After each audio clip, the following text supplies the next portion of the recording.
कि हामी साँच्चीकै फ्रीली सोचिरहेका छौँ त कि हाम्रो मस्तिष्कलाई कसैले नियन्त्रण गरिरहेको छ भौगोलिक उपनिवेश नभइकन यो एउटा सोचाइको दासत्व हो भनेर पनि हामी बुझ्न सक्छौँ युक्रेनको फेरि इन्भेजनलाई छुट्टै नाम दिइरहेछ रसियनहरूले चाहिँ टेरोरिस्ट एट्याक भनिरहेछ क्या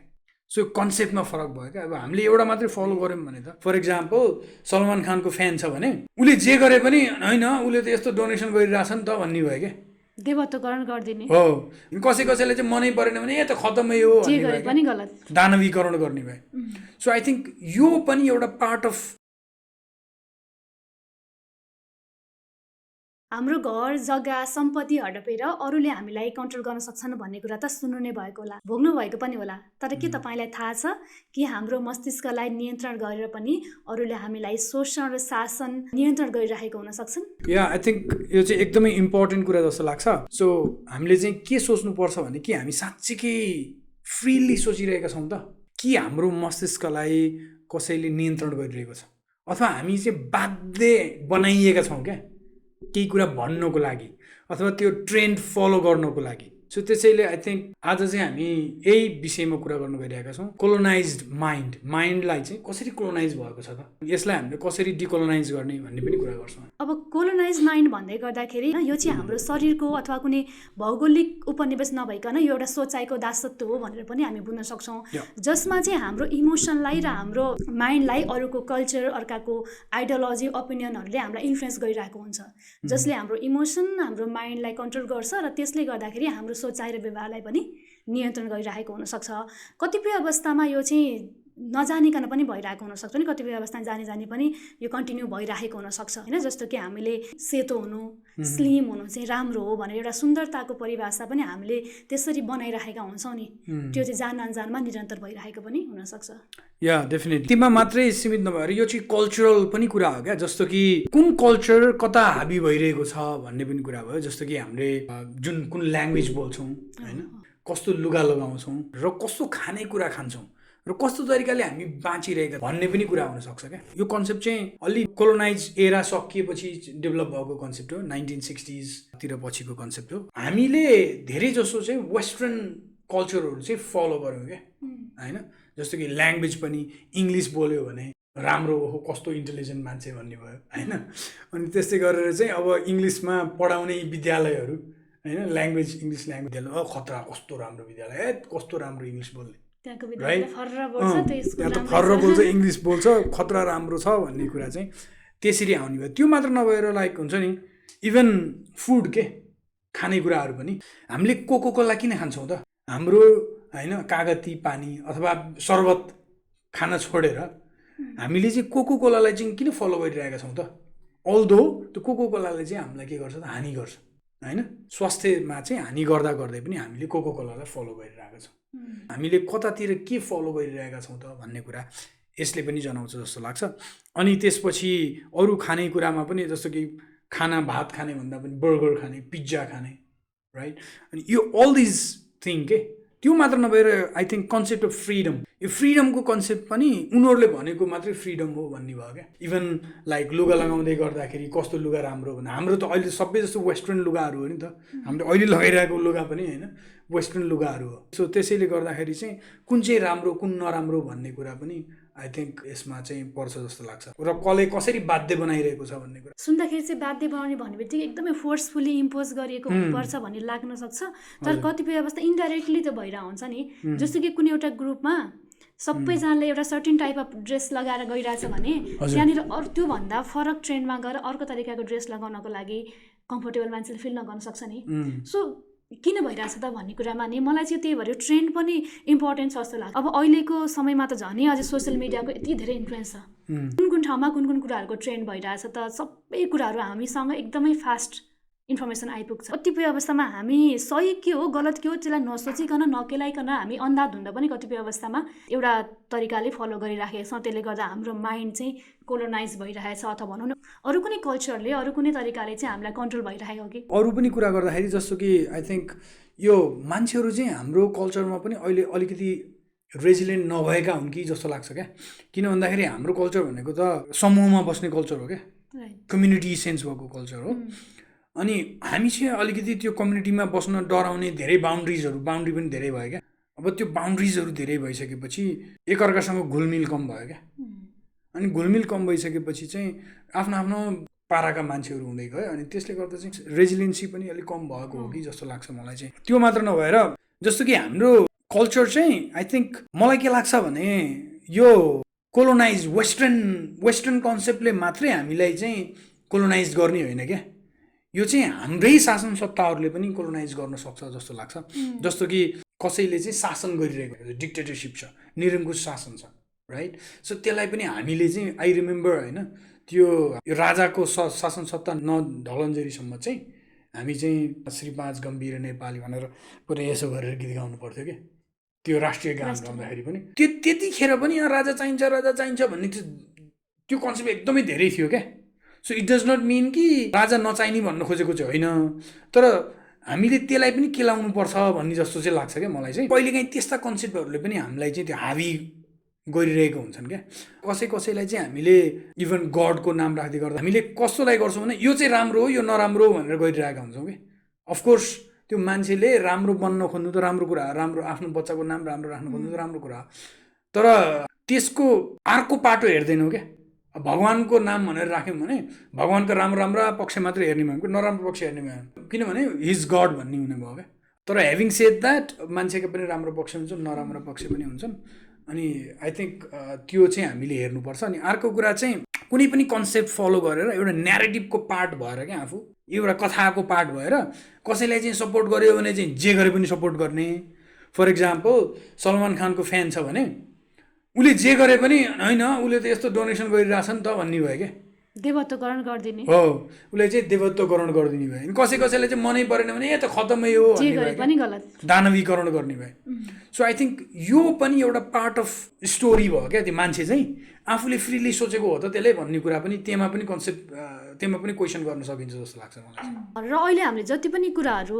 सेयर गर्यो एक्जाम्पल्सहरू होइन, यो सबै कसरी हाम्रो माइन्ड कोलोनाइज भइरहेछ भन्ने कुरा हो। अब यो जुन कन्ट्रोलमा भएको माइन्डलाई चाहिँ अब हामीले फ्री गर्नु पऱ्यो होइन, जसलाई चाहिँ हामी डिकोलोनाइजेसनबाट फ्री गर्न सक्छौँ। अब डिकोलोनाइजेसन भनेको चाहिँ के हो त, कसरी डिकोलोनाइजेसनले काम गर्छ भनेर अलिकति त्यसमा चाहिँ कुरा गर्नु। अब यो मैले अघि भनिहालेँ कन्सेप्ट चाहिँ डिकोलोनाइज भए तापनि यो वेस्टर्न कन्सेप्टतिर धेरै जान्छ मान्छेहरूको ध्यान, तर हामीले चाहिँ साँच्चीकै फ्रिली सोचिरहेछौँ कि छैनौँ त भनेर अघि पनि मैले अलिकति कुरा गरिहालेँ त्यहाँ। त्यो चाहिँ आफूलाई प्रश्न गर्ने हो क्या, के म चाहिँ कसैको स्टोरीको पार्ट भइरहेको छु कि अथवा कि साँच्चीकै त्यो ट्रुथ हो त। किनभने ट्रुथ भन्ने कुरो बाइनरी हुँदैन क्या होइन, भन्नाले यो राइट यो रङ अथवा दिस इज दिस नहुन सक्छ क्या। त्यो के पनि हुनसक्छ भने त्यो खैरो पनि हुनसक्छ क्या, व्हाइट पनि नहुनसक्छ ब्ल्याक पनि नहुनसक्छ, इट कुड बी खैरो क्या। अनि त्यसैले चाहिँ त्यो ट्रुथ हो कि होइन भन्ने कुरा चाहिँ हामीले याद गर्नुपर्छ जस्तो लाग्छ एउटा कुरा। अनि दोस्रो कुरा चाहिँ आई थिङ्क हामीले कसैको बारेमा कुरा गर्दै गर्दा अथवा कसैको बारेमा चाहिँ बोल्दै गर्दा के कुरा गर्दै गर्दाखेरि चाहिँ अब त्यही मैले अघि भने जस्तो दानवीकरण पनि गर्नु भएन र त्यसलाई चाहिँ देवत्वकरण पनि गर्नु भएन। अनि त्यसमा चाहिँ आफूले सोधेर आफू चाहिँ अलिक काम भएर अब्जर्भ गर्ने भएर अनि त्यसै गर्न सकियो भने चाहिँ हुन्छ। र हामीले ट्रेन्ड फलो गर्दाखेरि चाहिँ यस्तो चाहिँ हुनसक्छ, बलेको आगो ताप्ने भन्दा जस्तो कि यो चाहिँ। जस्तो कि वेस्टर्न मिडियाहरूले अहिले युक्रेनमा जुन भइरहेछ लडाइँ भइरहेछ तिनीहरू चाहिँ इन्भेजन भनिरहेछन् नि त। अनि उनीहरूले चाहिँ के भनिरहेछन् भने यो इन्भेजन होइन यो चाहिँ हामी बस्नको लागि गरिरहेछौँ भन्छ क्या रसियाहरूले चाहिँ होइन। तर युक्रेनको फेरि इन्भेजनलाई छुट्टै नाम दिइरहेछ भने उनीहरूले रसियनहरूले चाहिँ टेरोरिस्ट एट्याक भनिरहेछ क्या। सो कन्सेप्टमा फरक भयो क्या। अब हामीले एउटा मात्रै फलो गऱ्यौँ भने त हामी त ट्रुथमा त परेनौँ होइन, सो एउटा मात्रै इन्फ्लुएन्स भयो भन्ने जस्तो हुने भयो नि त। अनि फेरि त्यो भन्दै गर्दाखेरि फेरि के पनि विचार गर्नुपर्छ भने जुन हामीले मागिरहेका छौँ गर्न खोजिरहेका छौँ त्यो पनि राम्रो नहुनु पनि सक्छ क्या। जस्तो कि इभन त्यो शासनको कुरा गर्दै गर्दा होइन अमेरिकन शासन ठ्याक्कै नेपालमा लागु नहुनु पनि सक्छ क्या, त्यसले काम नगर्नु पनि सक्छ क्या। सो त्यसैले गर्दाखेरि चाहिँ कुनै बिचको हुनसक्छ, डिक्टेटरसिपमै पनि नहुनसक्छ होइन, अमेरिकाकै जस्तो पनि नहुनसक्छ, इन्डियाको जस्तोले पनि काम नगर्न सक्छ होइन। सो के हो त्यो आफ्नो लागि के चाहिँ हुन्छ भनेर चाहिँ पत्ता लगाउने कुरा भयो क्या, त्यो पनि भयो। अनि अर्को कुरा चाहिँ हामीले कल्चरको कुरा गर्दै गर्दाखेरि चाहिँ वेस्टर्न कल्चरै नराम्रो मात्रै पनि भन्न मिल्दैन नि त, नराम्रो मात्रै पनि त नहोला नि त, राम्रो पनि होला। आफ्नो कल्चरलाई राम्रो भन्दैमा फेरि यो इथिनोसेन्ट्रिजम भन्छ कि त्यसलाई चाहिँ त्यो कुरामा पनि हामीले फोकस गर्नुपर्छ जस्तो लाग्छ। अनि जस्तो कि इभन अघि पनि मैले भने त्यो आइडिया अफ फ्रिडम होइन, त्यो कुरा पनि I think it means a lot के होइन। उनीहरूको लागि फ्रिडम भनेको के हो, हाम्रो लागि फ्रिडम भनेको के हो है। सो हाम्रो कल्चरमा चाहिँ, उनीहरूको कल्चरमा चाहिँ दुईवटा बिहे गर्नु राम्रो कुरा होइन। उनीहरूको कल्चरमा के चाहिँ हो त भन्दा डिभोर्स गर्नु चाहिँ द्याट्स ओके भन्दा जस्तो भयो क्या होइन उनीहरूको कुरा। अनि त्यो कुरा चाहिँ फेरि उनीहरूले चाहिँ अब डिभोर्स गर्दै उनीहरूले 10वटा बिहे पनि गर्न सक्ने भयो। अनि एउटासँग रिलेसनसिप ब्रेक भइसकेपछि अर्को रिलेसनसिपमा गइहाल्न पनि सक्ने भयो क्या। तर हाम्रोमा चाहिँ पोलिगामी ठिक होइन भनेर भनिरहेछन् भने उनीहरूको कन्सेप्टले गर्दाखेरि त्यही हामीले फलो गर्ने कि नगर्ने, तर फलो गर्ने भने के गर्ने हो के नगर्ने हो भन्ने कुरा चाहिँ फेरि हामीले नै त्यसलाई चाहिँ याद गर्नुपर्छ जस्तो लाग्छ। डिकोलोनाइजेसन अफ माइन्ड भन्ने बित्तिकै अरूको थटबाट, अरूको सोचाइबाट, अरूको आइडियोलोजीबाट इन्फ्लुएन्स नभइकन स्वतन्त्र रूपले आफूले सोचेर अब त्यसलाई चाहिँ आफूलाई के ठिक हो भनेर डिसिसन गर्नु चाहिँ डिकोलोनाइजेसन हो भनेर पनि हामी भन्न सक्छौँ होइन। अब जस्तो कि नेपालमा मेन्टल हेल्थ सेक्टरको कुरा गरौँ होइन, मेन्टल हेल्थ अथवा हिलिङ प्रोसेसकै कुरा गर्दाखेरि पनि हामीले कतिपय अवस्थामा हाम्रो जुन वेस्टर्न कल्चरलाई पछ्याइरहेका छौँ कि, जबकि हाम्रो पूर्वीय ज्ञान, हाम्रो टेक्निकहरू अथवा चाहिँ हाम्रो जुन फिलोसफीहरूलाई चाहिँ हामीले नेगलेक्ट गरिरहेको पनि हुन सक्छौँ नि। जबकि हामी आफैमा पूर्ण छौँ, कतिपय हाम्रो ट्रेडिसनल हिलिङ प्र्याक्टिसेसहरू अथवा हाम्रो इन्डिजिनियस नलेजहरू पनि एकदमै इम्पावरिङ छ नि त। यसले कतिपय ठाउँमा राम्रो काम पनि गरिराखेको छ र यसले चाहिँ विशेष गरी हाम्रो दर्शनले चाहिँ व्यक्तिगत भन्दा पनि एउटा सामुदायिक कम्युनिटी हिलिङमा पनि यसले फोकस गरेको पाइन्छ। तर हामी चाहिँ सायद कोलोनाइजेसनको कारणले पनि भन्न सक्छौँ कि हामीले आफ्नोमा के छ, कस्तो छ, त्यो कतिको ठिक हो भनेर त्यसलाई राम्रोसँग मूल्याङ्कन नगरिकन अन्धाधुन्ध हामीले वेस्टर्नलाई मात्र फलो गर्दाखेरि त्यो हाम्रो कल्चरको लागि सुइटेबल नहुन सक्छ कि होइन, त्यो पनि हुनसक्छ। त्यही भएर चाहिँ डिकोलोनाइजेसन मार्फत हामीले आफ्नै इन्डिजिनियस नलेजहरूलाई अझै इम्पावर गर्ने क्या, तिनीहरूलाई अझै स्ट्रङ बनाउने र त्यसलाई समयअनुसार त्यसलाई अब रिफाइन गर्दै त्यसलाई चाहिँ मोडर्नसँग जुन मोडर्न टेक्नोलोजीहरू छ त्योसँग जोड्दै जाने हो भने चाहिँ अझै राम्रो हुन्छ कि, त्यसरी पनि सोच्न सक्छौँ कि। या अब्जर्भेन्ट हुनु पऱ्यो र आफ्नो कल्चरका भ्याल्युजहरू, रिचुअल्सहरू के छन् र आफ्नो कल्चरलाई मात्रै प्रेज नगरेर त्यसका चाहिँ फल्ट्सहरू के छन् र त्यसलाई चाहिँ हामीले कसरी राम्रो बनाउन सकिन्छ भन्ने कुरा चाहिँ हामीले हेर्नुपर्छ जस्तो लाग्छ। जस्तो कि कतिपय कल्चरमै भएका कुराहरू, जस्तो कि हुन्छ नि अब यो धामी झाँक्री यिनीहरू चाहिँ अब ट्रेडिसनल हिलिङ प्र्याक्टिसेसहरू कति चाहिँ राम्रो पनि हुनसक्छ, तर कतिपय चाहिँ त्यहाँभित्र हुने कुराहरू नराम्रो पनि छ होइन। अनि त्यो कुरालाई चाहिँ हामीले के गर्नुपर्छ जस्तो लाग्छ भने नराम्रो कुरालाई फ्याँक्ने तर राम्रो कुरालाई चाहिँ लिँदै जाने हो भने चाहिँ अनि त्यसले चाहिँ केही बाटो दिन्छ होला। जस्तो कि अहिले हाम्रो अब इनर्जी हिलिङको कुराहरू, इनर्जिसका कुराहरू छन् होइन, ती हिलिङहरू चाहिँ हाम्रो कल्चरमा चाहिँ पहिल्यैदेखि छन् राइट। अनि अहिले चाहिँ आएर वेस्टर्नहरूले बल्ल इनर्जी के छ होइन, स्पिरिट के छ होइन, त्यो कुराहरू गर्न थालिरहेका छन्। सो आई थिङ्क कतिपय कुराहरू चाहिँ हामीसँग अलरेडी छन्, त्यो कुरालाई चाहिँ प्रिजर्भ गर्दै हामी अगाडि बढ्यौँ र हाम्रो आफ्नो कल्चर, आफ्नो ल्याङ्ग्वेज र आफ्नो चाहिँ ट्रेडिसनल हिलिङ प्र्याक्टिसेसहरूलाई पनि त्यसमा चाहिँ कन्सिडर गर्दै लयौँ भने चाहिँ त्यसले राम्रो गर्छ। अनि अर्को कुरा चाहिँ माइन्डलाई डिकोलोनाइज गर्नु भनेको चाहिँ अब्जर्भेन्ट हुनु, म चाहिँ गलत बोलिरहेको छु कि म सही बोलिरहेको छु कि अथवा म चाहिँ बिचमा छु कि के छ भनेर चाहिँ आफूलाई अब्जर्भ गर्दै जानुपर्छ जस्तो लाग्छ।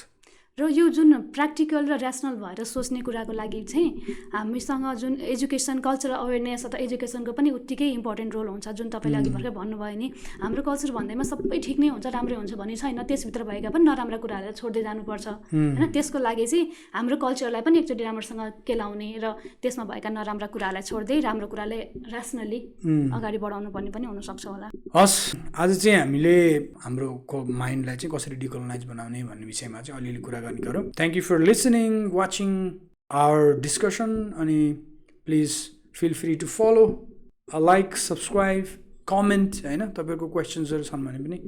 हामीलाई पठाउनु होला। Thank you so much. Thank you.